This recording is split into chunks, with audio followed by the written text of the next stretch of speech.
सुनिए जी, बाबू की हालत बिगड़ती जा रही है, कुछ कीजिए वरना देर हो जाएगी। हाँ, अब और रुकना ठीक नहीं। मैं बाबू को लेकर साइकिल से ही शहर के अस्पताल निकलता हूँ।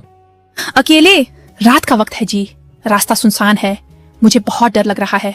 डर मुझे भी है, पर बाबू की जान से बढ़कर कुछ नहीं। चाहे रास्ता कैसा भी हो, मैं उसे शहर जरूर ले जाऊंगा। हिम्मत रखना। तुम घर पर बाबू की माँ बनकर दुआ करना। मैं बाबू का बाप बनकर हिम्मत दिखाऊंगा। भरोसा रखना, मैं बाबू को ठीक करके ही वापस लाऊंगा।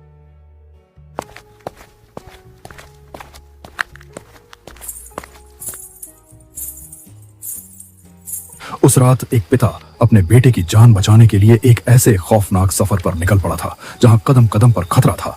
इस गहरे अंधेरे के बीच साइकिल चला रहे सूरज के मन में डर बढ़ता जा रहा था। इस डर का कारण था शहर की तरफ जाने वाला यह इकलौता रास्ता। बारिश अब और तेज हो चुकी थी। बूंदें सूरज के चेहरे पर पड़कर जैसे उसे बार बार चेतावनी दे रही थीं, लेकिन उसके पास ठहरने का वक्त नहीं था। बेटे की सांसें भारी हो रही थीं।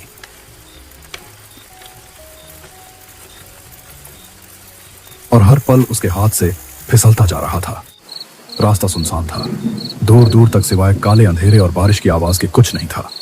यह वही रास्ता था जिसके बारे में गांव में कई कहानियां सुनी जाती थीं। लोग कहते थे कि इस रास्ते पर रात में कोई परछाई चलती है, कोई अजीब सी परछाई जो साथ साथ चलती है और अचानक गायब हो जाती है। सफर अभी बहुत लंबा था, इसीलिए सूरज अपनी साइकिल तेज चला रहा था ताकि वह जल्दी शहर पहुंचकर अपने बेटे की जान बचा सके। लेकिन अब बारिश बंद हो चुकी थी।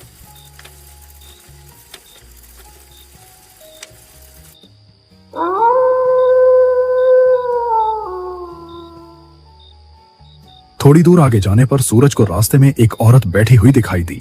सूरज को यह देखकर बहुत आश्चर्य हुआ कि उसे रास्ते पर इतनी रात को कोई क्यों बैठा है। बेटा जरा रुक जा, ये टोकरी भारी है, मेरे बूढ़े हाथ कांपते हैं, उठा नहीं पा रही। अम्मा, मेरा बाबू बीमार है, मुझे जल्दी शहर पहुंचना है वरना उसकी हालत और बिगड़ जाएगी। माफ करना अम्मा, अभी मेरे पास जरा भी वक्त नहीं है।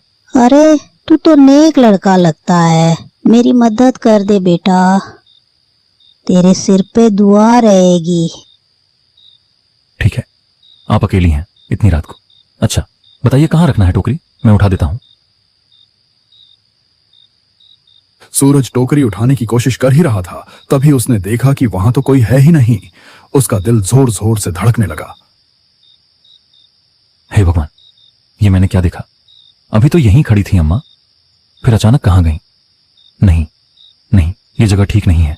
डर और बेचैनी उसके चेहरे पर साफ झलक रही थी। वह तेजी से साइकिल पर चढ़ा और अंधेरे रास्ते में भागने लगा, लेकिन किस्मत जैसे उसका साथ छोड़ चुकी थी। मुझे यहां से निकलना होगा, बाबू की हालत और बिगड़ रही है, जल्दी शहर पहुंचना है।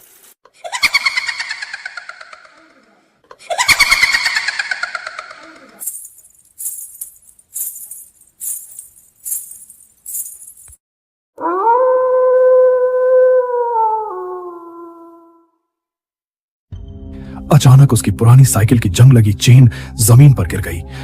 हे राम, ये क्या हो गया? अभी इस वक्त ही चेन गिरनी थी क्या?